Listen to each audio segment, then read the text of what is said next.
So hello बच्चों, welcome back to channel. बच्चा बहुत ही बढ़िया सेशन है ये। आज हम लोग जेई मेन 2019 के सिंपल हार्मोनिक क्वेश्चन के सवाल को यहाँ पर डिस्कस करेंगे। 13 सवाल है हमारे पास यहाँ पर, और इसका ये जो प्रिंटेबल फॉर्मेट का क्वेश्चन पीडीएफ है, आप इसको डाउनलोड कर सकते हैं। डाउनलोड करने के लिए आपको ये 4 सिंपल से स्टेप्स को फॉलो करना है and you will be able to access those PDFs. Print मारिए, टाइम बाउंड मैनर में इसको सॉल्व कीजिए, और जिन सवालों का डिस्कशन आपको यहां से देखना है आके जरूर से देखिए। नीचे डिस्क्रिप्शन बॉक्स में आपको एसएचएम और इसके अलावा सभी फिजिक्स के चैप्टर का प्लेलिस्ट का लिंक मिलेगा, जिसके अंदर आपको उस चैप्टर के revision videos, concept videos, PhD videos, 2020 से लेके 26 के every single previous year question के डिस्कशन, और आपको नीचे डिस्क्रिप्शन बॉक्स में सिलेक्टेड प्रीवियस ईयर क्वेश्चन के प्लेलिस्ट का भी लिंक मिलने वाला है। ठीक है, अगर आपका इस चैप्टर पे कमांड अच्छा खासा है तो आप इसको +4 -1 के रूल के हिसाब से सॉल्व कीजिए। जो सही होता है अपने आप को +4 दो, गलत होता है अपने आप को -1 दो, और नीचे कमेंट कीजिए कि आपका कुल मिलाकर कितना स्कोर बन रहा है इन 13 सवालों में से। जो सवाल आपको अच्छा लगता है उसके बारे में भी नीचे जरूर से आप कमेंट कीजिएगा कि भैया मेरे को ये सवाल दोबारा से रीडू करना है। ठीक है, बढ़िया है। चलिए, make sure to hit the like button. नए हो सब्सक्राइब कर लीजिए। बहुत ही बेहतरीन सवाल आपको आज के सेशन में देखने के लिए मिलेंगे। सबसे पहला ही सवाल आपको काफी अच्छा है। ठीक है, सवाल को चलिए पढ़ते हैं। Two masses m and m/2 are connected at two ends of a massless rigid rod of length L. The rod is suspended by a thin wire of torsional constant K at the center of mass of the rod mass system. So basically आपके पास यहां पर एक massless rod है। इसके एक and में m/2 मास है, दूसरे एंड में m मास है। मासलेस रॉड का जो लेंथ है वो L है।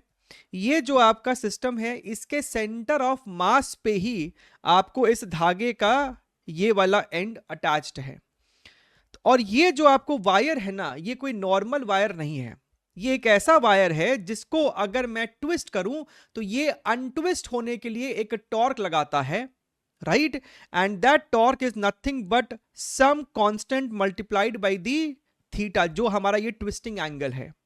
और ये k क्या है, किसी किसी जगह यहां पर k सिंबल इस्तेमाल करते, किसी किसी जगह c का सिंबल का इस्तेमाल करते, जिसे हम कहते हैं यहां पर टॉर्शनल कांस्टेंट। इसके बारे में हमारे एसएचएम के रिवीजन वाले सेशन में भी आपको मेंशन्ड है। Because of torsional constant the restoring torque is equal to k into theta, जो कि हमने अभी जस्ट आपको बताया है। For angular displacement theta, if the rod is rotated by theta naught angle and released, then the tension in it when it passes through its mean position will be how much? बढ़िया है जनाब, बहुत ही उम्दा level का सवाल है आपको ये। देखिए, सबसे पहले तो एक लॉजिकल डायग्राम बनाते हैं। लॉजिकल का मतलब क्या है कि आपका ये जो वायर है ना, आपका ये जो वायर है, और यहां पर आपको मासलेस रॉड है, और जिस प्रकार का मास हमको दिखाई दे रहा है, तो इतना तो कॉमन सेंस से हमको समझ में आ रहा है कि भाई साहब, ये हमारा अगर m है और ये हमारा यहां पर m/2 है, तो ये हमारे को सेंटर ऑफ मास है, सवाल में खुद कह रहा है। ठीक है, और इधर ज्यादा लेंथ होना चाहिए, इधर छोटा लेंथ होना चाहिए, क्योंकि भैया ये भारी मास है, तो भारी मास के नजदीक होगा आपको सेंटर ऑफ मास। इसी प्रकार से हमने ये एक लॉजिकल डायग्राम आपको बनाया है। यहां पर रॉड का टोटल लेंथ हमको स्मॉल l है। ठीक है, अब हुआ क्या, आपने इस रॉड को है ना हॉरिजॉन्टल प्लेन में, प्लीज डायग्राम को विजुलाइज कीजिएगा, आपने इस रॉड को हॉरिजॉन्टल प्लेन में इस प्रकार से ट्विस्ट किया है। आप जब किसी किताब में इसकी थ्योरी पढ़ते हो ना, तो जनरली आपको डायग्राम में एक डिस्क बना के दे देते हैं इस प्रकार से। तो इसको इमेजिन करना फिर भी ज्यादा आसान होता है कि अभी आपको सिस्टम इक्विलिब्रियम में सब कुछ रेस्ट पे है, आपने इस डिस्क को थीटा एंगल से रोटेट कर दिया और रोटेट करके छोड़ दिया, तो ये वापस से इस डायरेक्शन में रोटेट करने की कोशिश करेगा, because this wire when gets twisted it applies restoring torque in the opposite direction. वही कहानी आपको यहां पर भी होने वाली है कि आपने जब इस रॉड को ऐसे ऐसे थीटा नॉट से घुमाकर रिलीज कर दिया, जब आप इसको थीटा नॉट से घुमाकर आपने यहां पर इसको ओरिएंट किया, आपने इसको जैसे रिलीज किया, ये वापस से इस डायरेक्शन में भागने का कोशिश करेगा, और ये जो ओरिएंटेशन है ये आपको इस रॉड का मीन पोजीशन है। So basically rod angular SHM करना शुरू कर देगा। पहले ऐसे था, फिर मीन पोजीशन पे आएगा, मीन पोजीशन को क्रॉस करके वापस से ये थीटा नॉट एंगल इधर जाएगा, और ऐसे राइट, ऐसे गया, फिर ऐसे गया, फिर ऐसे गया, फिर ऐसे गया, और हॉरिजॉन्टल प्लेन में इस प्रकार से ये एंगुलर एसएचएम करता रहेगा। अच्छा, बढ़िया है साहब। हमसे पूछ रहा है कि आपने जब रॉड को थीटा नॉट एंगल पे रिलीज कर दिया है, तब जब ये मीन पोजीशन को क्रॉस कर रहा था, उस समय इस रॉड के अंदर टेंशन कितना है? ठीक बात है सर। तो अगर मुझे टेंशन कैलकुलेट करना है, अगर मैं एक मास के ऊपर भी फोकस करूं, सिर्फ इस मास का एफवीडी बनाऊं, तो ये वाला जो मास है ना, ये रेडियस हो जाएगा इस वाले मास के उस सर्कुलर पाथ के लिए। तो टेंशन अगर T है तो आप T को लिख सकते हो यहां पे mv²/r। ठीक है, तो उसके लिए मुझे इस मास का लीनियर वेलोसिटी चाहिए होगा जब ये रॉड मीन पोजीशन को क्रॉस कर रहा था। अच्छा, अब देखिए और मुझे क्या क्या इंफॉर्मेशन चाहिए। सेंटर ऑफ मास कहां है? ये टोटल लेंथ जो है रॉड का वो आपको L है। अगर मैं फिलहाल के लिए इसको ओरिजिन पकड़ लूं तो इसका कोऑर्डिनेट हो जाएगा मेरे को L,0, तो x centre of mass is equal to, ये तो आपको m1 x1 0 हो जाएगा, m2 x2 करोगे तो m into L divided by total mass. So भैया m/2 प्लस m कितना हो जाएगा? 3m/2, m ने m को मार दिया, यानी कि 2l/3। सो बेसिकली ये जो लेंथ है दिस इज योर 2l/3, तो ये जो बचा हुआ लेंथ हुआ this has to be your l/3। ठीक है, अच्छा अब समझिए। सो आपने इस रॉड को इस प्रकार से ओरिएंट किया, राइट। कोई जनरल थीटा की भी अगर तुम बात करो तो इस रॉड पे आपको रिस्टोरिंग टॉर्क लगता है, टॉर्क इज इक्वल टू के इंटू थीटा, और टॉर्क को हम लिख सकते हैं I into alpha, right. What is moment of inertia? What is moment of inertia? ये मेरे को मास m/2 है और यहां पर मेरे को मास m है, तो भैया इस सिस्टम का moment of inertia about this axis क्या होगा? तो आप यहां पर लिख नहीं सकते हो मास इनटू डिस्टेंस का स्क्वायर, जो कि बेसिकली 2l/3 है। यहां से यहां का जो लेंथ है वो तो 2l/3 है, तो 2l/3 का स्क्वायर करोगे तो 4l²/9 आएगा, प्लस इस वाले मास की बात करोगे तो मास इनटू, और ये वाला लेंथ l/3 है तो उसका स्क्वायर किया तो l²/9 आएगा, multiplied by alpha is equal to के इंटू थीटा ओवर हियर। अच्छा, तो जनाब ये आपको हो जाएगा 2, सो 2l² plus l² is 3l², और नीचे में 9 है, तो इफेक्टिवली मेरे को ml²/3 आता हुआ दिख रहा है, multiplied by alpha is equal to के इंटू थीटा। ठीक है, अच्छा तो यहां से आपको समझ में आ रहा है कि alpha is equal to 3k divided by ml² multiplied by theta. मतलब ये वाला टर्म क्या है? What is this thing? This is your angular frequency. This omega is not angular velocity, this is angular frequency which is nothing but 3k divided by your ml का square. ठीक बात है ना? And by the way this is your omega square, not just omega, angular frequency का square होता है ये वाला टर्म आपको। ठीक है, यहां तक मेरा कहानी क्लियर है। अब समझिए, जिस प्रकार से लीनियर एसएचएम में जब कोई पार्टिकल आपको इस प्रकार से ऑसिलेट कर रहा होता है, this is x equals to 0, x equals to a, x equals to -a, तो इस पार्टिकल का मैक्सिमम वेलोसिटी होता है इसके मीन पोजीशन पे, मानते हो? ये होता है इसका मैक्सिमम वेलोसिटी, जो आपको निकल कर आता है a इंटू ओमेगा। यहां पर ये वाला ओमेगा है, ठीक है भाई, एंगुलर फ्रीक्वेंसी है। ठीक उसी प्रकार से जब कोई पार्टिकल आपको एंगुलर एसएचएम कर रहा होता है, फॉर एग्जाम्पल एक सिंपल पेंडुलम, और अभी जो हम चीज बता रहे हैं वो आगे भी इसी सेशन में बहुत बार इस्तेमाल होगा। तो जब कोई पार्टिकल आपको एंगुलर एसएचएम कर रहा है, ये आपको एम्पलीट्यूड है, एंगुलर एम्पलीट्यूड है आपको ये, तो यहां पर एक्सट्रीम पर लीनियर एसएचएम में लीनियर वेलोसिटी की बात करते हैं, और एंगुलर एसएचएम में एंगुलर वेलोसिटी की बात करेंगे। क्योंकि हम लोग ऑलरेडी एंगुलर फ्रीक्वेंसी का सिंबल ओमेगा इस्तेमाल कर रहे हैं, तो हम लोग एंगुलर वेलोसिटी का सिंबल कुछ ये इस्तेमाल कर लेंगे, ओमेगा। कैपिटल ए जो मेरा लीनियर एम्पलीट्यूड था, यहां पर आपको एंगुलर एम्पलीट्यूड का इस्तेमाल करना पड़ता है, मल्टीप्लाइड बाई ओमेगा, जो हमारे पास यहां से निकल कर आएगा। So this is your angular velocity, this is the maximum angular velocity. और वो मैक्सिमम एंगुलर वेलोसिटी कब आएगा? जब आपका पार्टिकल मीन पोजीशन को क्रॉस कर रहा होगा, यानी इस वक्त इसके पास मैक्सिमम एंगुलर वेलोसिटी होगा, and that maximum angular velocity is theta not into omega. यानी कि इस पार्टिकल का जो लीनियर वेलोसिटी होगा that is equal to your angular velocity. अगर इसका लेंथ एल है तो ओमेगा इंटू एल, और ओमेगा मेरे पास यहां पर है थीटा नॉट इंटू ओमेगा। ठीक बात है सर? अरे भाई, जिस प्रकार से लीनियर एसएचएम में तुम्हारे पास ये इक्वेशन आता है ना, उसी प्रकार से एंगुलर एसएचएम में इक्वेशन आ जाता है, theta is equal to theta not sine of omega t. अब थीटा को डिफरेंशिएट करोगे तो मुन्ना d theta by d t, theta not omega बाहर आ जाएगा, this is your cos omega t. D theta by d t क्या होता है? एंगुलर वेलोसिटी, और ये टर्म आपको हो जाएगा मैक्सिमम एंगुलर वेलोसिटी। देखो क्या है, थीटा नॉट इनटू ओमेगा, जो कि अभी अभी हमने आपको समझाया यहां पर। तो ये सब कहानी क्यों बता रहे हैं हम आपको, इतना डिटेल में विस्तार में क्यों बता रहे हैं? ये अज्यूम करते हुए कि शायद आपको नहीं जानकारी इसके बारे में।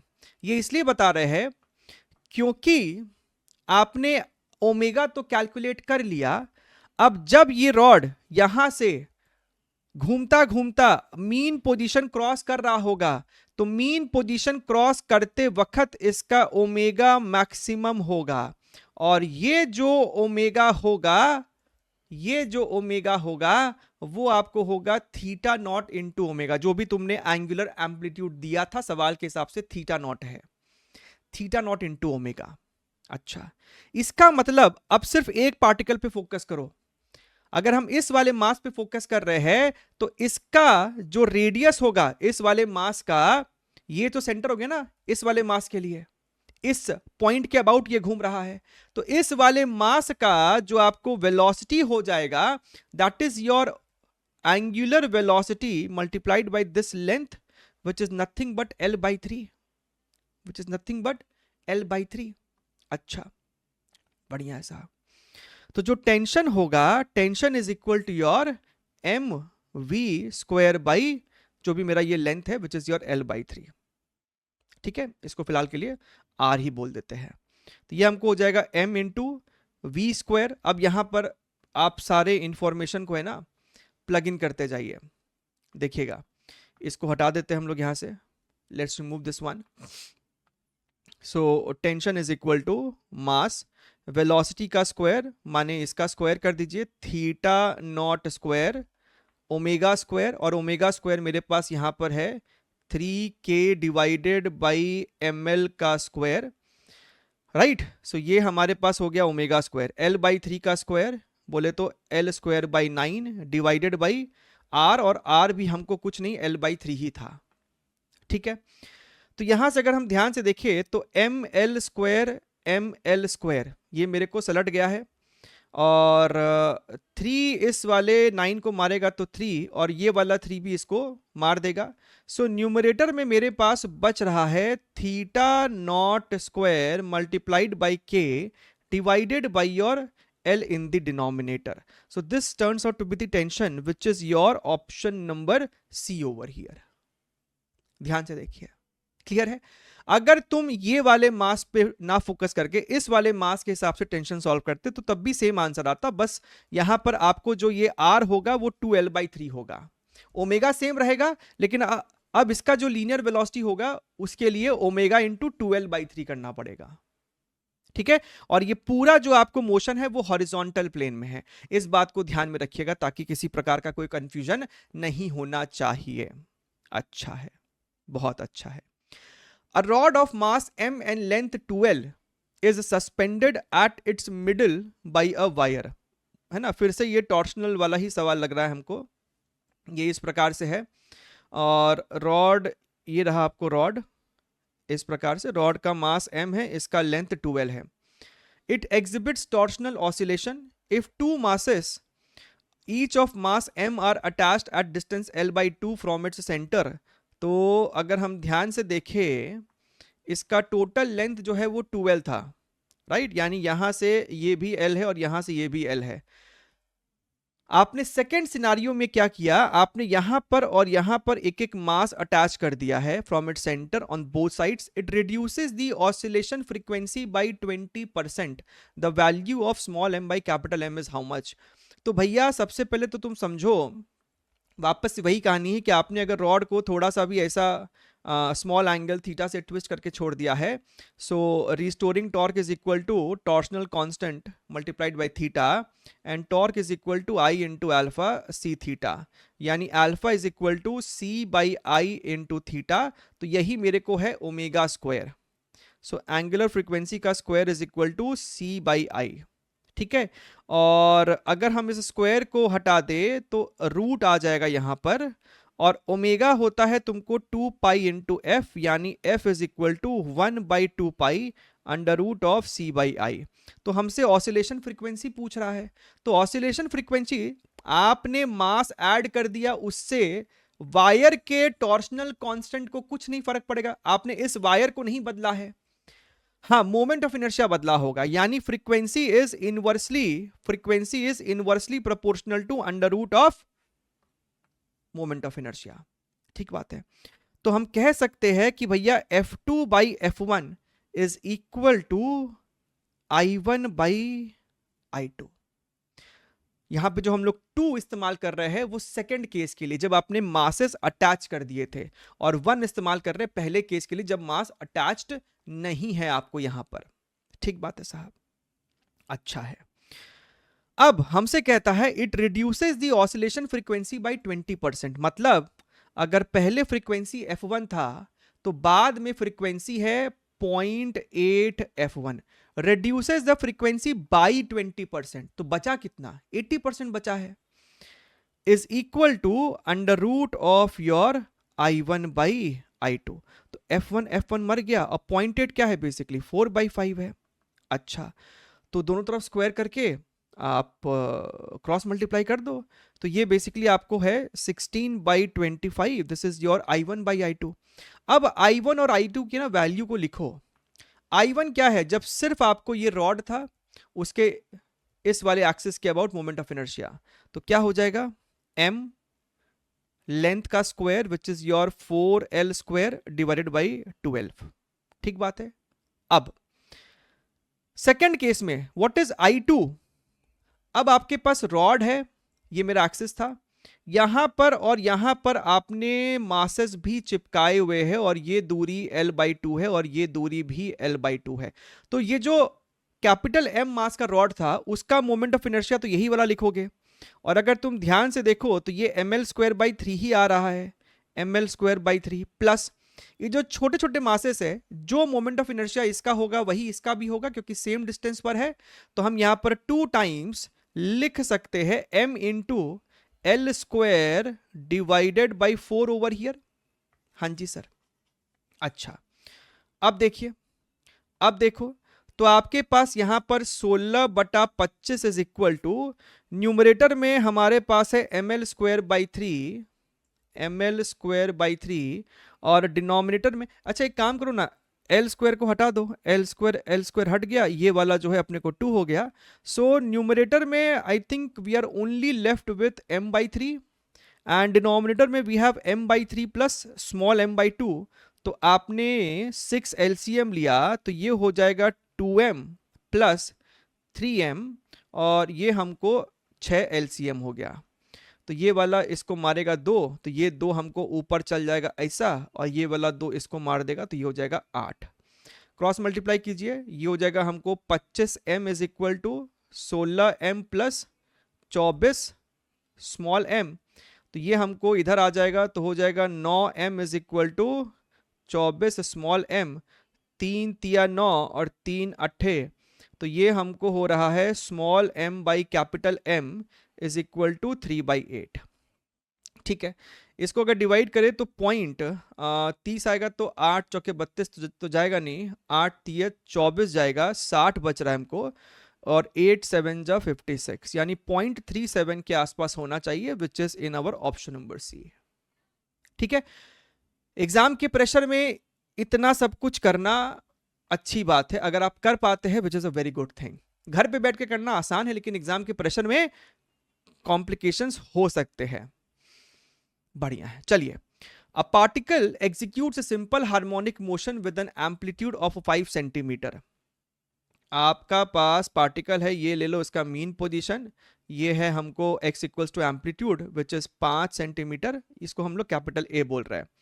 When the particle is at x equals to 4 centimetre, मान लो इसको बोल दिया हमने x equals to 4 centimetre from the mean position, the magnitude of velocity in the SI unit is equal to that of its acceleration, then its periodic time in second is equal to how much? So basically ये location पे ना, ये location पे particle का जो velocity है, देखिए direction सभी को पता है, अगर पार्टिकल आपको राइट साइड जा रहा हो या लेफ्ट साइड जा रहा हो, पार्टिकल पे acceleration towards the mean position होता है, लेकिन हमको दोनों के मैग्नीट्यूड को इक्वेट करना है कि भैया x इक्वल्स टू 4 पर जो वेलोसिटी है और जो एक्सेलरेशन है वो बराबर है। ठीक बात है सर। अब वेलोसिटी तुमको होता है omega under root of amplitude का स्क्वायर माइनस एक्स का स्क्वायर, और एक्सेलरेशन का मैग्नीट्यूड होता है ओमेगा स्क्वायर इंटू एक्स। ठीक बात है सर। ओमेगा से ओमेगा मरमुरा गया, आप दोनों तरफ स्क्वायर तो करेंगे ही। खैर a मेरे को यहां पर है 5, तो 5 का स्क्वायर माइनस x की वैल्यू 4 है तो 4 का स्क्वायर, ओमेगा हमको पता नहीं है, इसको हम 2 पाई बाई कैपिटल T लिख देते हैं, और x मेरे को यहां पर 4 सेंटीमीटर है, मुझे 4 सेंटीमीटर पे ही ये सब कहानी पता है कि ये दोनों बराबर है। हमने दोनों तरफ यूनिट्स चेंज नहीं किया है, क्यों नहीं किया है? क्योंकि यहां पर आपको सेंटीमीटर स्क्वायर था, रूट के बाहर आएगा तो सेंटीमीटर, यहां पर भी सेंटीमीटर, तो दोनों तरफ सेंटीमीटर सेंटीमीटर मर गया, इसलिए हमने कन्वर्ट नहीं किया। तो कंफ्यूज नहीं होना कि सर आपने कन्वर्ट क्यों नहीं किया है। इसका अंडर रूट लोगे तो 9 का रूट 3 नहीं आएगा, यानी ये 3 हो गया है, is equal to 8 pi by T, यानी कि t is equal to 8 pi upon 3, which makes our option number C as the correct one. ठीक है, चलिए आगे बढ़ते हैं। अगला सवाल, अगला प्रश्न। A particle undergoing simple harmonic motion has a time dependent displacement given by this equation. The ratio of kinetic to potential energy is equal to how much? तो basically तुमसे पूछ रहा है kinetic energy upon potential energy. Now kinetic energy is equal to half mv square. भाई साहब v होता है under root of omega under root of a square minus x का स्क्वायर, तो ये हमको हो जाएगा हाफ एम वी स्क्वायर, तो वी स्क्वायर में इसका स्क्वायर करो, omega square, this is your X A square minus x का square, and what is potential energy, this is your half के एक्स का स्क्वायर। नाउ ओमेगा जो होता है that is equal to under root of के by M. अगर मैं दोनों तरफ स्क्वायर कर दूं तो k की वैल्यू आ जाएगी तुमको m ओमेगा स्क्वायर, तो जो पोटेंशियल एनर्जी हाफ के एक्स स्क्वायर है, k की जगह ये लिख दो मल्टीप्लाइड बाई एक्स का स्क्वायर। अब ये दोनों आपको मरमुरा गया, सिर्फ a square minus x square upon x square करना है। अच्छा, ए स्क्वायर की जगह ए स्क्वायर, इतने टाइम पर x कितना है वही हमारा बेसिकली सवाल है। So a sine pi by 90 multiplied by time है 210। अगर हम ध्यान से देखें तो शून्य से शून्य मर जाएगा, 3 7 21 और 3, तो ये हमको हो जाएगा a साइन, क्या हम लोग इसको 2 पाई प्लस पाई बाई 3 लिख सकते हैं, 3 2 6 1 7 लिख सकते हैं सर, और 2 पाई प्लस थीटा होता है साइन थीटा ओनली, यानी ये हो जाएगा चुपचाप से a साइन पाई बाई 3, और pi by 3 sign pi by 3 होता है √3/2, सो दिस इज योर √3a/2। तो x की जगह यहां पर डालो, इसका स्क्वायर करके डालना पड़ेगा ना, 3a² / 4 डिवाइडेड बाई 3a²/4। अगर हम ध्यान से देखें तो a² मरेगा, this is basically 1 - 3/4 which is 1/4, this is your 3/4। तो मेरे को जवाब जो बच रहा है that is your option number A over here. सारे सवाल में कुछ ना कुछ आपको कैलकुलेशन हो रहा है, सोचना भी पड़ रहा है, ऐसा नहीं कि अंधाधुन बस आंसर निकाल पा रहे हैं, है ना। देखिए, a simple pendulum of length 1 meter is oscillating with an angular frequency 10 radians per second. तो हमारे पास एक सिंपल पेंडुलम है, इस पॉइंट पर वो अटैच्ड होगा धागा, और ये रहा मास, और ये आपको ऐसे ऑसिलेट कर रहा होगा। सिंपल पेंडुलम है ना भाई साहब, ऑसिलेट मार रहा होगा, ठीक है। तो एक सिंपल पेंडुलम का इसका लेंथ आप L पकड़ लीजिए, जो ओमेगा होता है that is equal to √G/L। यहां तक कोई आपत्ति नहीं है। अच्छा, आपको ज्ञान होना चाहिए कि भैया सिंपल पेंडुलम का ओमेगा सॉल्व कर रहे हो या फिर टाइम पीरियड सॉल्व कर रहे हो, इसमें जो हम जी लेते हैं this is basically your effective gravity. मतलब सपोज कीजिए कि अगर कोई एलिवेटर है, लिफ्ट है, और उसके अंदर आपको एक सिंपल पेंडुलम है और लिफ्ट ऊपर एक्सेलरेट कर रहा है, कांस्टेंट एक्सेलरेशन है, तब आप इसके टाइम पीरियड में जो जी लेंगे वो आप लेंगे g effective which is your G+A। अगर ये नीचे होगा तो G-A। इस प्रकार का तुमने जी इफेक्टिव लॉज ऑफ मोशन में भी देख रखा है। ठीक उसी प्रकार से यहां पर भी हमको इसके बारे में विचार करना है, तो जी इफेक्टिव लेना पड़ेगा, इतना समझ में हमको आता है। लेकिन सर यहां पर जो मेरा ये पॉइंट ऑफ सस्पेंशन है, ये वाला पॉइंट, सर ये ऊपर नीचे तो कोई एक्सेलरेट कर नहीं रहा है, ये अगर तुमको रेस्ट पे है, आपको नॉर्मली ये ऑसिलेट कर रहा है, तो ये रहा मेरा ओमेगा। लेकिन अब कहता है the support of the pendulum, ये वाला point, starts oscillating up and down with a small angular frequency of this much and an amplitude this much।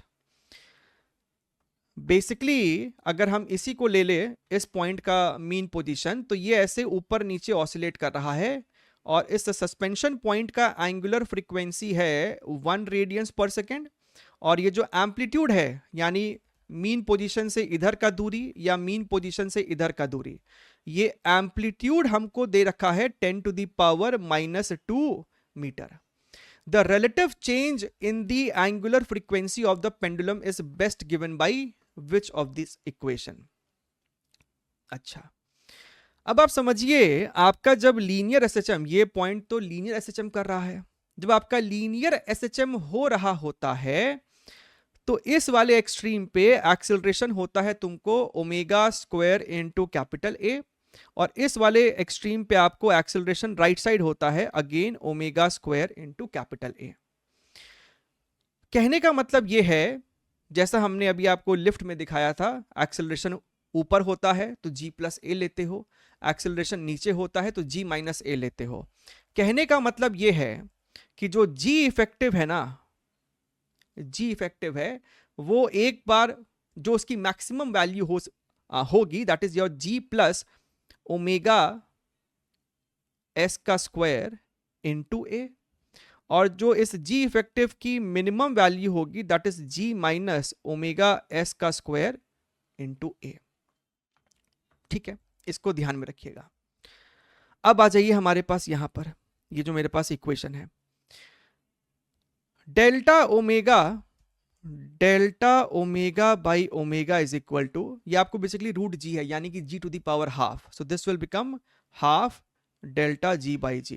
Small changes के लिए आप देखो ना, ये आपको बहुत छोटी वैल्यू है तो स्मॉल चेंजेस वाला फंडा लगा सकते हैं, डेल्टा G बाई G, और ये तो आपको फिक्स्ड है, इसमें कोई डेल्टा L आपको आएगा नहीं। अच्छा, हमें सवाल में ये वाला टर्म पूछा है, relative change in the angular frequency of the pendulum is best given by which equation. This is your half multiplied by what is your delta G. भैया मैक्सिमम इतना है, मिनिमम आपको इतना जा सकता है, तो दोनों में आपको नेट वेरिएशन कितना है, this minus this, So the variation would be your twice of omega square a over here. अच्छा, divided by your g. So हमको यहां पर 2 से 2 मर गया, सलट गया. What is omega s का square, which is your 1.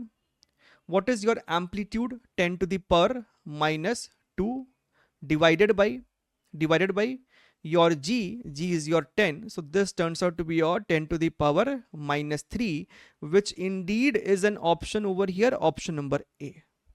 This is your correct answer. ठीक बात है सर, बढ़िया है, अच्छा सवाल है, एग्जाम के प्रेशर को देखते हुए अच्छा सवाल था वो वाला भी. आइए, ये सवाल तो आप चुटकियों में निकाल लोगे. A pendulum is executing simple harmonic motion and its maximum kinetic energy is k1. ठीक है.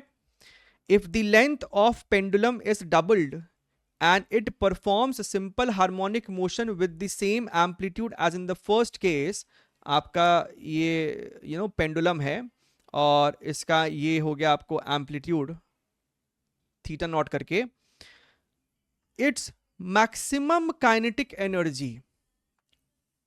अब तुमको समझ में आ रहा होगा कि मैक्सिमम काइनेटिक एनर्जी जो होगी वो तब होगी जब ये पेंडुलम इस मीन पोजीशन को क्रॉस कर रहा होगा.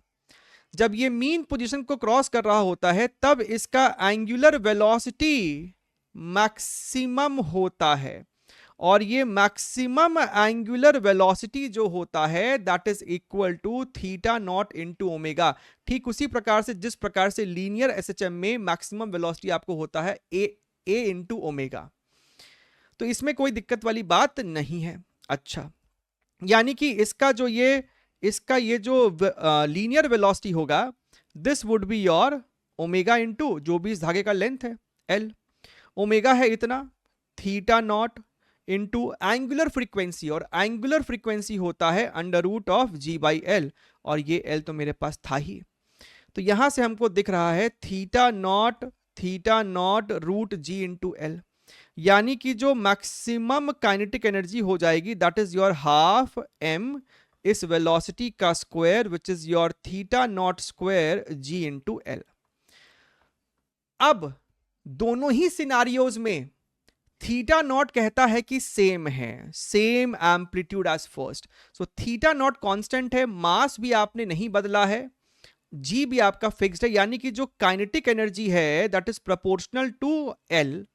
अब कहता है कि लेंथ जो है तुमने डबल कर दिया, तो जो नया काइनेटिक एनर्जी होगा वो पुराने वाले का डबल होना चाहिए, विच इज योर सिक्स्थ का ऑप्शन नंबर ए. क्या मेरी बात क्लियर है? क्या मेरी बात क्लियर है? क्लियर होनी भी चाहिए. चलिए, अब ये अपना भाई साहब क्वेश्चन नंबर 7 है. The mass and diameter of a planet are 3 times the respective values of Earth. Diameter and mass के बारे में चर्चा की जा रही है. The period of oscillation of a simple pendulum on the Earth is 2 seconds. The period of oscillation of the same pendulum on the planet would be how much? अब देखिए, टाइम पीरियड आपको होता है under root of l by g, इस प्रकार से. तो length तो आपको फिक्स्ड ही है, यानी time period is your inversely proportional to root g. मतलब time period on planet upon time period on earth is equal to gravity on earth upon gravity on planet. ठीक बात है.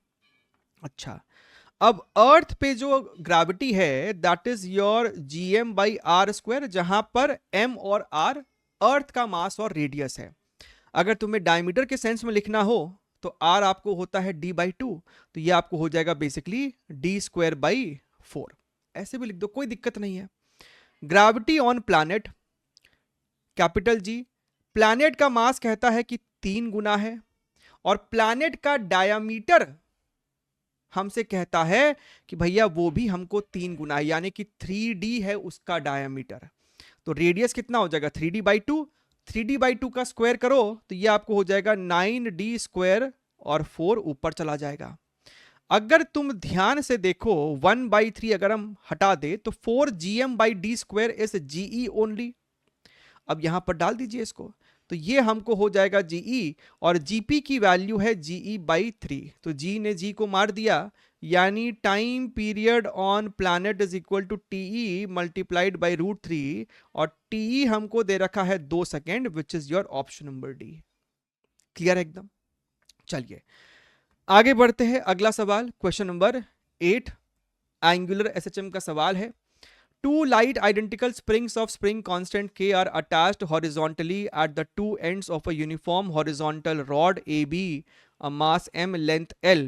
The rod is pivoted at its center O, can rotate freely in horizontal plane.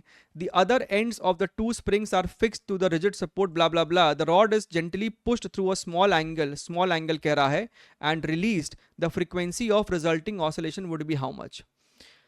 बढ़िया है एकदम। देखिए सो basically ये आपका rod है इस प्रकार से, और इसका यहाँ पर ये ऐसे आपको स्प्रिंग है जो कि यहाँ पर अटैच्ड है, यहाँ पर एक और आपको स्प्रिंग है जो कि यहाँ पर अटैच्ड है। पूरा सिस्टम आपको हॉरिजॉन्टल प्लेन में है और इस एक्सिस के अबाउट घूम सकता है। ठीक है, रॉड का मास हमको कहता है कि भाई साहब m है, और रॉड का जो टोटल लेंथ यहाँ से यहाँ वो l है। फिर तुमने क्या किया, तुमने रॉड को छोटा सा एक एंगुलर डिस्प्लेसमेंट दिया है, बहुत छोटा एंगल है, ये बहुत छोटा एंगल है ना, ये आपने एंगल दिया है इस प्रकार से। ठीक बात है, ये एंगल दिया है इस प्रकार से। अब आप है ना फोकस करो इस ऑरेंज वाले पे, येलो को तुम चाहो तो भूल जाओ, अगर नहीं भूल पा रहे हो तो इसको डॉटेड बना देते हैं हम, क्योंकि आपका ध्यान अब होना चाहिए सिर्फ ऑरेंज वाले पोर्शन पे। जैसे ही आप एक बार उसको घुमा के छोड़ देते हो, now you find restoring torque, that is equal to I into alpha. That is the main approach of finding time period, चाहे लीनियर हो चाहे एंगुलर हो। अच्छा, स्प्रिंग कितने से कंप्रेस हुआ है, ये हमको स्प्रिंग का कंप्रेशन है। What is this x over here? अगर तुम ध्यान से देखो तो भाई साहब ये डिस्टेंस आपको यहां पर l/2 है, तो l/2 इंटू थीटा। भैया बहुत छोटे छोटे एंगल्स है तो इतना तो कर ही सकते हैं। सिमिलरली यहां पर भी इतना ही स्प्रिंग कंप्रेस हुआ है। अब अगर स्प्रिंग कंप्रेस हुआ है तो इस ऑरेंज वाले ओरिएंटेशन में स्प्रिंग कंप्रेस्ड है, तो स्प्रिंग रॉड पे एक फोर्स लगा रहा होगा, spring force, which is nothing but spring constant into x. उसी प्रकार से यहां पर भी इस ऑरेंज एंड पे ऐसे स्प्रिंग फोर्स लग रहा होगा। अब ये वाला जो एफएस है रॉड को ऐसे घुमाना चाहता है, और ये वाला एफएस भी रॉड को ऐसे ही घुमाना चाहता है, तो दोनों ही टॉर्क देखो सपोर्टिंग नेचर का है। तो हम कहेंगे यहां पर कि भैया net torque is equal to I into alpha. अच्छा, इस वाले फोर्स का टॉर्क कितना हो जाएगा, force multiplied by this l/2 इस सेंटर C के about, this is the perpendicular length, यानी कि और इसका भी उतना ही होगा। So 2 times fs multiplied by l/2 is equal to I into alpha. अच्छा, 2 ने 2 को मार दिया। What is fs? kx, this is your kx, और x क्या है, x है भाई साहब l/2 इंटू थीटा। ये हुआ fs, एक l अभी भी बच रहा है तो l स्क्वायर। I क्या होगा, रॉड का moment of inertia about this axis, which is nothing but your small m l square divided by 12 into your alpha. तो l स्क्वायर ने l स्क्वायर को मारा, 2 ने इसको मारा, तो 6। So alpha is equal to 6k divided by m into theta. हमसे पूछ रहा है फ्रीक्वेंसी, ये क्या है, ये है मुन्ना ओमेगा स्क्वायर, यानी omega is equal to under root of 6k by m। So frequency is 1 divided by 2 pi into omega, and omega is 6k upon m। ये वाला हमको ऑप्शन नंबर सी जो है हमको यहां पर सही बैठ रहा है। ठीक है, चलिए स्टैंडर्ड क्वेश्चन है लेकिन बढ़िया सवाल है, एग्जाम के लायक। ध्यान से देखिएगा सवाल को, प्रश्न को बड़ी ध्यान से पढ़िएगा। अ simple pendulum made of a string of length L and a bob of mass m is released from a small angle theta naught. So यहां पर ऐसा कुछ सिचुएशन है डायग्राम में हम कुछ ज्यादा ही बड़ा एंगल दिखा रहे हैं, लेकिन वास्तविक रूप में बहुत छोटा सा एंगल है। ये m मास का है, ये लेंथ l है, और यहां पर एक ऐसा भी हमने ड्रॉ कर लिया है। इसको थोड़ा सा डॉटेड लाइन से दिखा देते हैं, ठीक है। और शुरू में ये जो एंगल था, ये एंगल आपको थीटा नॉट है, ठीक बात है साहब। अच्छा, इस प्रकार के सिंपल पेंडुलम का जो एंगुलर फ्रीक्वेंसी होगा that is equal to your under root of G by L, यानी ये थीटा नॉट एंगल पे डिपेंड नहीं करता। ऑफ कोर्स ये थीटा नॉट छोटा होना चाहिए, लेकिन जब तक वो छोटा है तो 0.02 एंगल है कि 0.2 है, 0.1 है, उससे फर्क नहीं पड़ता। ओमेगा आपको यही होगा under root G by L. अब आपने इसको रिलीज किया तो ये जा रहा है, और जैसे ही ये आपको पेंडुलम अपना मीन पोजीशन अटेन किया है, तुम सभी जानते हो कि mean position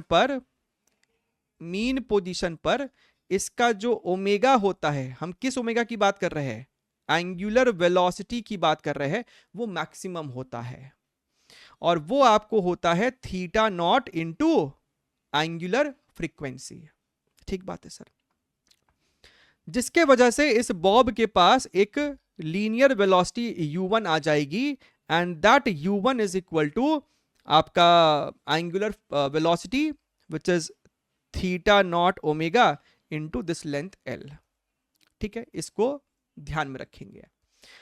It strikes a block of mass m kept on a horizontal surface at its lowest point of oscillation elastically. अब हुआ क्या, यहां पर कोई ऐसा ब्लॉक रखा हुआ था। आइए उस ब्लॉक को बनाते हैं। इस u1 को एक बार छुपा दीजिए। यहां पर एक ब्लॉक रखा हुआ था, सरफेस है ये आपका। ब्लॉक का मास बेटा जी आपको कैपिटल M है। ये जस्ट बिफोर कोलिजन इसकी वेलोसिटी u1 थी।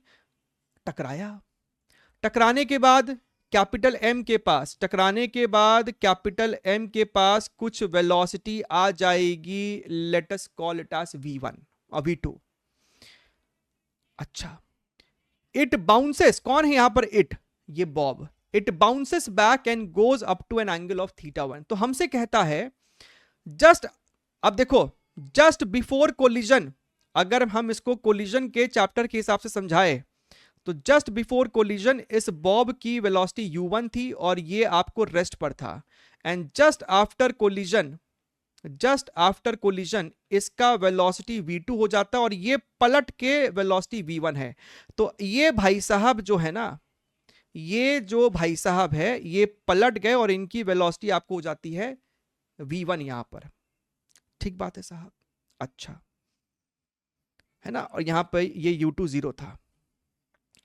हमसे कहता है कि ये वेलोसिटी इतनी है, ऑफ कोर्स समझिए बात को, ये वेलोसिटी इतनी है कि अब ये आपको ऊपर गया है θ1 एंगल, अब ये आपको गया है θ1 एंगल। लेट अस से कुछ इस प्रकार का रहा होगा, है ना, ज्यादा है θ1 θ0 से, उससे हमको कोई मतलब नहीं है, आप समझिए बात को। वो यहां तक जा पाया, यानी कि अब नया एंगुलर एम्पलीट्यूड SHM का θ1 है। अगर θ1 हमको एंगुलर एम्पलीट्यूड है, right, just after collision also ये बॉब है तो अपने मीन पोजीशन पे, अपने एंगुलर SHM के ये बॉब है तो मीन पोजीशन पे, यानी ये जो v1 है, क्या हम इस v1 को, यहां देखिएगा, क्या हम इस v1 को θ1 ओमेगा इंटू l नहीं लिख सकते?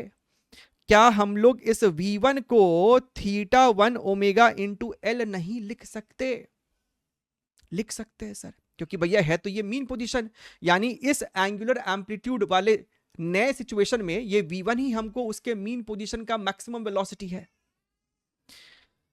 बढ़िया है, आपके पास u1 है, आपके पास v1 है, v2, अब है ना समय आ गया है इक्वेशंस बनाने का। देखो इसका काम अब समाप्त हो गया है, आपको डायरेक्शन वायरेक्शन सब कुछ अब ज्ञात है।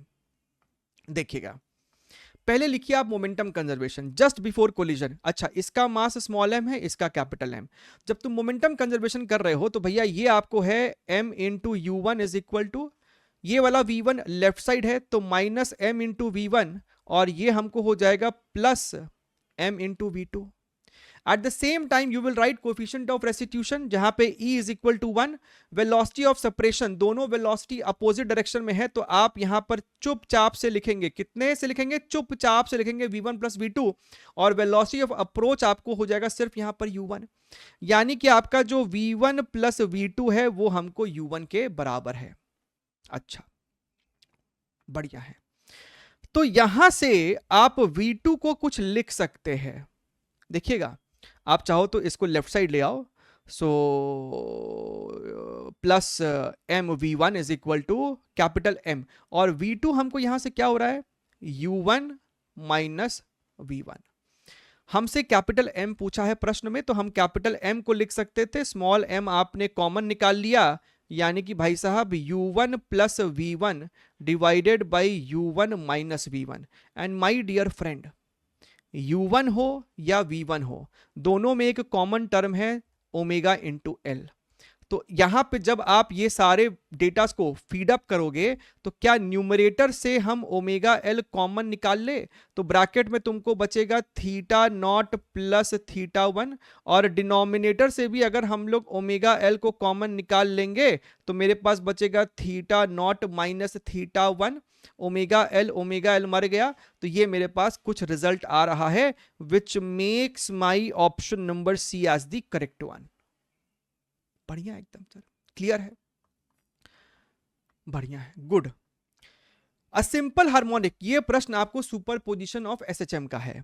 अ simple harmonic motion is represented by this particular equation, तो हम लोग इसको लिख सकते थे, एक्सपैंड कर दे अगर, ब्रैकेट खोल खाल दे, so 5 sine 3 pi T plus 5 root 3, और कॉस को हम लोग लिख सकते हैं sine 3 pi T plus pi by 2, क्योंकि sine 90 plus theta is equal to cos theta.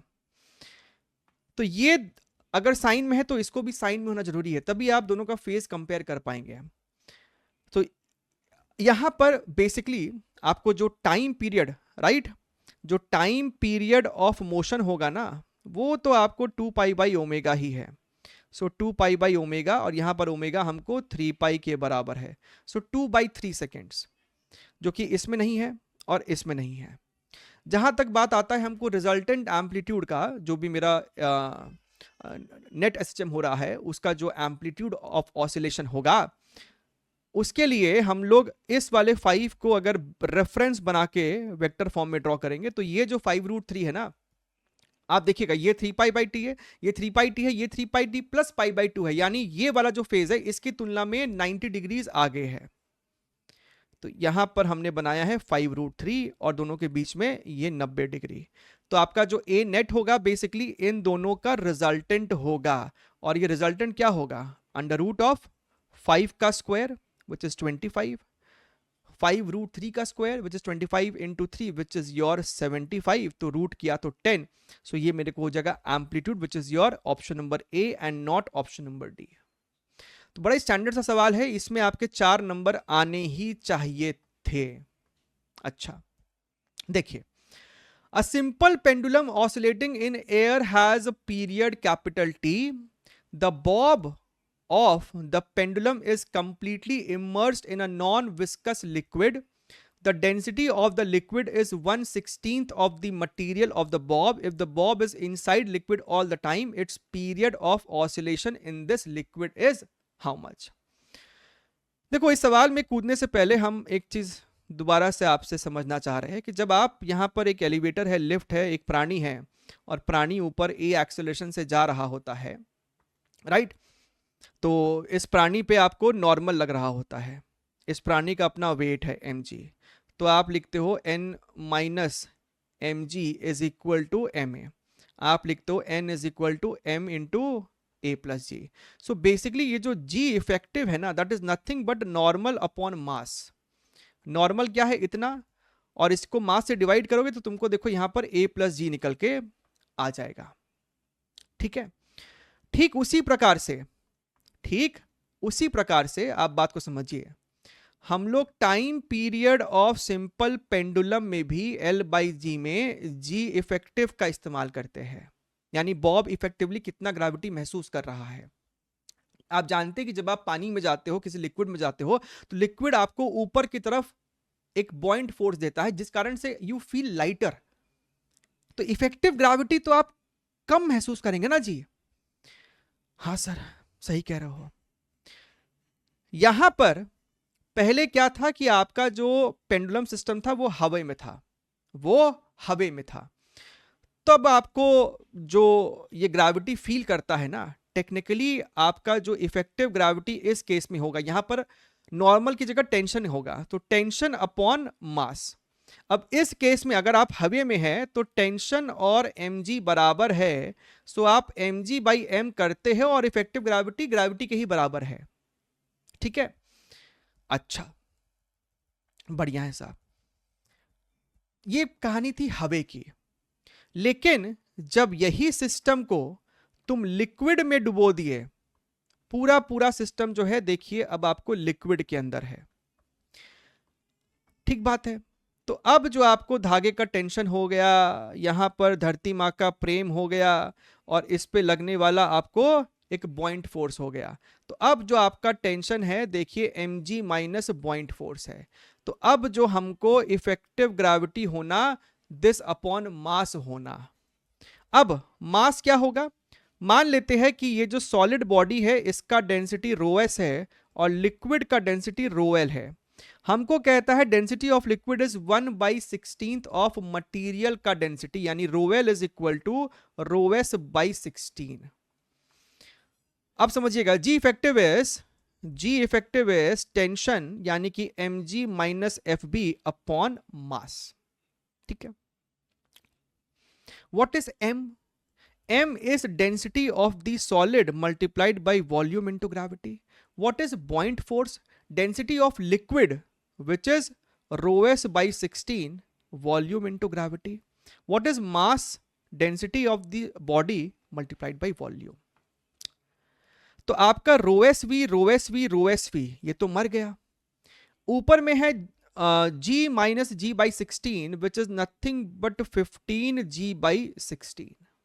अच्छा, so time period is inversely proportional to under root of gravity over here. So I will say T2 by T1 is equal to under root of G1 by G2। पहले time period T था, तो capital T1 जो है वो T है, इसको right side लेके गया तो ये सिर्फ T है, अंडर रूट ऑफ G1 पहले, यानी हवा में इफेक्टिव ग्रेविटी G के ही बराबर है, लेकिन पानी में 15g और ये 16, g ने g को मार दिया, यानी 4t divided by under root of 15 which is indeed your option number C. बढ़िया है, बढ़िया सवाल। आगे बढ़ते हैं, अगला प्रश्न क्वेश्चन नंबर 12। अगेन बहुत ही शानदार सवाल है ये भी आपको, और ये एक ऐसा प्रैक्टिकल एक्सपीरियंस है कि अगर आपने ये स्विंग वाला झूला झूला है तो इस प्रकार का कुछ ना कुछ तो करते थे। क्या तो अपने भी स्विंग में थोड़ा सा खड़े हो जाते थे, या फिर हम लोग जो चेन होता था ना स्विंग का, उस चेन को पुल करके लेंथ छोटा करने का कोशिश करते थे। खैर anyways, a person of mass m is sitting on a swing of length capital L and swinging with an angular amplitude of theta naught. आइए, ये हमको उसका रूफ हो गया, फिक्स्ड सपोर्ट हो गया उसका, और ये ऐसे है धागा स्विंग, और यहां पर आपको प्लेटफॉर्म होगा, ये आपका प्लेटफॉर्म है, इसी के ऊपर तुम बैठे हुए हो। ठीक बात है सर। और जो एंगुलर एम्पलीट्यूड की बात की जा रही है वो बात की जा रही है थीटा नॉट की। तो आप यहां पर एंगुलर वेलोसिटी 0 रहा होगा, आप ऐसे ऐसे से आ रहे हो तो यहां पर आपको मैक्सिमम एंगुलर वेलोसिटी होगा। If the person stands up when the swing passes through its lowest point, यानी कि मीन पोजीशन से जब पास कर रहा था, the work done by him, assuming that his center of mass moves by a distance इतना, is close to how much? ठीक है, moves up होना चाहिए बेसिकली। सो बेसिकली क्या होता है कि जैसे ही ये सेटअप अपने मीन पोजीशन पे आता है, जो आदमी यहां पर प्लेटफॉर्म पे बैठा हुआ था, जो आदमी यहां पर था बेसिकली, और तुम सीधे आदमी के सेंटर ऑफ मास पे फोकस करो। आदमी का सेंटर ऑफ मास पहले जो यहां पर था वो ऑल ऑफ अ सडन इसी मोमेंट पर खड़ा हो जाता है और आदमी का सेंटर ऑफ मास यहां आ जाता है। तो आदमी का जो सेंटर ऑफ मास है ना वो L/2 से है कि L से है, कहां गया भाई साहब, बाई L। आदमी का सेंटर ऑफ मास L से ऊपर शिफ्ट हो जाता है, ठीक है। तो प्राणी ने कुछ काम किया और ऑब्जर्व किया गया ऐसा कि भैया जब वो बैठा हुआ था, जब वो बैठा हुआ था इनिशियली, हम इस पोजीशन की बात कर रहे हैं, हम इस पोजीशन की बात कर रहे हैं, जब वो बैठा हुआ था तो भैया प्लेटफॉर्म का या आदमी का velocity late us call v1 था। और जैसे ही वो खड़ा हो गया, स्टैंड हो गया, जो वेलोसिटी था वो v2 हो गया। ये वाली वेलोसिटी की बात कर रहे हैं, v1 या v2, लीनियर वेलोसिटी। अच्छा, एक इक्वेशन यहां पर जो हमको समझ में आता है कि भैया work done by the man plus, हम इस मोमेंट पे बात कर रहे हैं, आदमी जब स्टैंड अप किया, खड़ा हुआ, work done by the man plus work done by gravity is equal to change in kinetic energy, that is your k final minus your k initial. Final velocity is v2, initial is v1. Work done by the man plus what is work done by the gravity over here? ये बड़ा simple सा है, आदमी पे हमेशा mg force नीचे लग रहा है लेकिन सेंटर ऑफ मास का डिस्प्लेसमेंट ऊपर की तरफ हुआ है l का। तो आप कहेंगे कि भैया work done by gravity is minus mgl, minus mgl, mgl ये स्मॉल l है by the way, is equal to half m v final square minus v initial square. Final को हमने v2 लिया है तो आप यहां पर लिखोगे v2 स्क्वायर माइनस v1 का स्क्वायर। तो एक इक्वेशन ये है, इसका अपने को इस्तेमाल करना पड़ सकता है। Let us keep it aside, कहीं साइड करेंगे, जगह ही नहीं है, यहीं रखो। अच्छा, एक और इक्वेशन जो हम यहीं पे इसी मोमेंट के लिए बना सकते हैं, क्योंकि देखिए पूरे सिस्टम को अगर तुम ध्यान से देखो तो जो चल रहा है इंटरनली चल रहा है, कोई यहां पर एक्सटर्नल टॉर्क नहीं है अबाउट दिस पॉइंट सी। तो आप एंगुलर मोमेंटम कंजर्व कर सकते हैं। जब वो बैठा हुआ था, राइट, तो ये पूरा पूरा लेंथ हमको लेना पड़ेगा कैपिटल L। तो what is the angular momentum? That is going to be your m, उसका velocity v1 into capital L। लेकिन बाद में जब वो यहां पर पहुंच गया है तो ये लेंथ बचा capital L minus small l, so mass velocity this is your L minus small l। तो आपका m से m यहां पर सलट गया है। तो आपको दिखाई दे रहा है कि भैया ओ भैया आपका जो v2 है यहां पर that is equal to v1, l है ऊपर और यहां पर आपको l माइनस स्मॉल l है। हमको एक और इन्फॉर्मेशन दिया है, इसका भी इस्तेमाल करेंगे आगे भविष्य में जाके, लेकिन फिलहाल के लिए ये है अपने पास।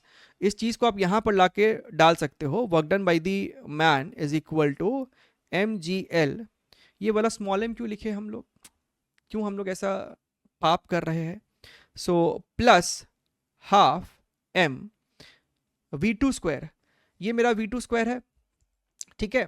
तो हम क्या कह रहे हैं, इस कैपिटल L को नीचे लेके जाओ, इस कैपिटल L को अगर तुम नीचे लेकर जाओगे तो ये हो जाएगा कैपिटल L कैपिटल L। तो आप इसको लिख सकते हो v1 bracket 1 minus small l by capital L whole to the power -1। एक बार ध्यान से देखो, बोलो सही है कि नहीं? ये बात सही है सर, सही है, बिल्कुल सही है। तो इस चीज को यहां पर लिखो v2 का स्क्वायर, यही तो आपको बेसिकली v2 है, इसका स्क्वायर करोगे तो ये आपको हो जाएगा v1 का square, this is your 1 minus small l by capital L whole to the power -2 minus your v1 का स्क्वायर। अब क्योंकि ये है condition small l is much much smaller than capital L, यानी कि ये वैल्यू 1 से बहुत छोटी है, तो आप बाइनोमियल अप्रोक्सीमेशन लगा सकते हैं 1 प्लस nx, अगर x 1 से बहुत ज्यादा छोटा है तो। मतलब माने ये है हमको mgl प्लस m/2 और ये हमको हो जाएगा यहां पर v1 का स्क्वायर। एक काम करो ना, v1 स्क्वायर को बाहर निकाल लो, this is your v1 square, और यहां पर ये हो जाएगा आपको 1 plus 2 2l by capital L minus 1. So if I look here very very carefully, 1 ने 1 को मार दिया, 2 ने इस 2 को मार दिया, तो मेरे पास जो बच रहा है mgl प्लस, और ये हमको हो जाएगा m v1 का square into small l by capital L. बढ़िया है, लेकिन अभी भी हमको v1 एलिमिनेट नहीं हुआ. v1 को एलिमिनेट करना कोई मुश्किल बात नहीं है. एंगुलर एम्पलीट्यूड आपको थीटा नॉट था, और v1 है जब वो बैठा हुआ था, तब उसका ये जो स्पीड है, तो भैया मीन पोजीशन पे तो ये मैक्सिमम होता है, यानी कि यहां पर जो एंगुलर फ्रीक्वेंसी, एंगुलर वेलोसिटी रहा होगा वो मैक्सिमम होगा, विच is nothing but theta naught into omega. यानी कि आपका ये जो v1 है ना, वो है हमको ओमेगा इंटू कैपिटल L, यानी theta not omega into capital L. And my dear friend, omega है हमको यहां पर under root of g by L. तो ये हमको हो गया है theta naught under root of g into L. अब इस बात को यहां पर इस्तेमाल करेंगे, so this will turn out to be mgl plus m into small l by capital L. v1 का स्क्वायर करेंगे तो theta naught square g into capital L. तो कैपिटल L ने कैपिटल L को मार दिया. अगर हम लोग यहां से mgl को कॉमन ले ले, सो 1 प्लस थीटा नॉट का स्क्वायर आ जाएगा. So this is your final result, which is matching up with your option number B over here. बढ़िया सवाल, एकदम अद्भुत अविश्वसनीय प्रश्न है, और डिस्कशन भी अच्छे सवाल का अच्छा तरीका से ही होना चाहिए. ये आपको बड़ा ही स्ट्रेट फॉरवर्ड सा सवाल है. स्प्रिंग का प्रॉपर्टी को इस्तेमाल कर रहा है. भैया आपके पास एक स्प्रिंग है, इसका स्प्रिंग कांस्टेंट K है, इसका लेंथ L है. आप जब इसको सपोज कीजिए काट वाट देते हैं, आपके पास दो स्प्रिंग होता है, एक का लेंथ आपको L1 है और दूसरे का लेंथ आपको L2 है, तो इसका स्प्रिंग कांस्टेंट भी आपको बदल गया K1 K2. प्रॉपर्टी है कि भैया स्प्रिंग कांस्टेंट इनटू उसका जो लेंथ होता है ना, वो आपको कांस्टेंट है. तो यहां पर हम कह सकते हैं कि K1 L1 is equal to your K2 L2. हमसे सवाल में पूछ रहा है भैया what is the ratio of K1 by K2. So K1 by K2 is equal to your L2 by L1. और अगर यहाँ पे ध्यान से देखो, L1 को इधर ले आओ तो 1 बाई N के बराबर है, which is your option number C. ठीक है, चलिए ध्यान रखिए. Take care, wish you all the very best and bye bye.